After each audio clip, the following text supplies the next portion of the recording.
I talked about Marvel, DC, Shinkalion, Power Rangers / Super Sentai, but I don't think I've ever talked about Magical Girls at all. Well, okay, the other prominent Magical Girl franchise. Okay, I object to this one being called a Magical Girl series. No, I'm talking about PreCure or PreCure. And yes, I consider Magical Girls superheroes. Hey, I consider the Green Lantern Corps to be the predecessor of Magical Girl anime, so why shouldn't I take a look at this? I'm going to be looking at you and Idol PreCure mainly because each season, like its Sentai and Rider sister series, are meant to be standalone, so this video is mostly going to be me snarking about the first episode. Let's begin. We open with the literal idol stage. After getting a close-up of Cure Idol, we cut back to reality. We open with this singing girl and her dog. This is Uta. I thought animals were a big part of the last PreCure series. Then she encounters a peach. Should I make a Dawn Brothers joke? Or a Kitakami joke? Well, we're not getting Momotaro out of this. Instead, we're getting the resident fairy named Purirun.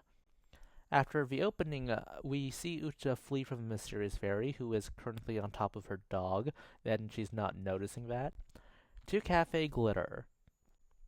This is just low-hanging fruit for a Glitter Force joke, isn't it? Okay, so Uta freaks out over her whole, hey, this magical fairy came out of a peach. And her parents and sister just think it's a toy, much to Uta's irritation. But hey, Uta has chores to do, aka helping around the family restaurant. One of the patrons is a mangaka whose work went on sale, and Uta begins singing, and now awakens Purirun. Hey, she could be the one, the real Cure Idol. And apparently she does the singing bit regularly, according to her parents. Back in her room, she finds Purirun and is reasonably creeped out because, I don't know, she thinks he's Kyubey, which is a perfectly valid fear. Purirun is basically trying to find someone named Cure Idol in order to save his now devastated home place. There's your standard refusal to the call, but hey, Uta will help him out. Her first instinct is to simply Google the problem, and when that fails, they just go search on foot. My favorite joke here probably has to be when she goes around asking random people, hey, are you a PreCure? And she even asks the cats, because last season they were just doing an animal theme. So she looks nuts, but in context this is kind of meta funny. But enough about the jokes, let's meet our villain generals. Do PreCure villains normally just play pool on the side this casually? I'm so used to Sentai-style villains, hiding out in big space palaces and other dimensions. Back with Uta, we actually get the flashback with Kiraki Land and how it all went dark because of the forces of Darkeen. Remember that mangaka from earlier? Well, she gets, I don't know, her heart corrupted by darkness or something, and gets turned into a monster. Uta believes her singing would help, and she gets the crap kicked out of her. That's certainly interesting.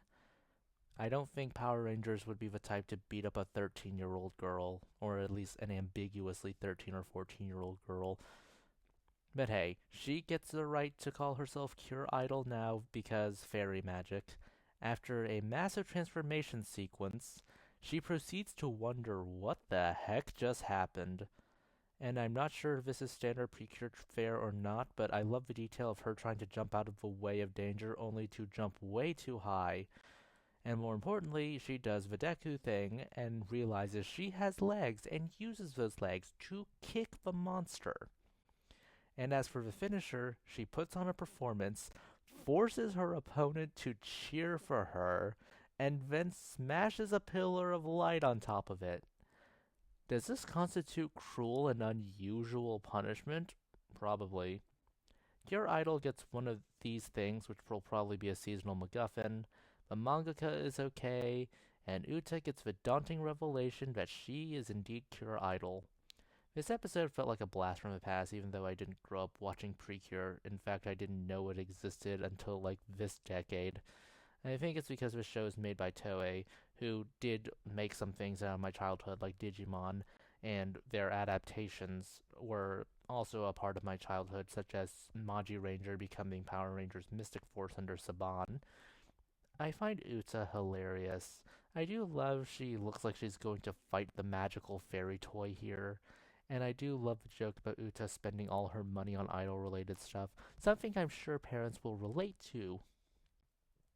I do find the action nice and dynamic with a lot of personality, such as Uta's whole she tries to jump out of a way only to end up not going as high as she'd expect she'd go. Overall, this episode is fluffy, and that's probably the intention behind the whole thing. Those are just my thoughts. Please consider liking, subscribing, tipping the channel on Ko-fi. This is Cyril signing off.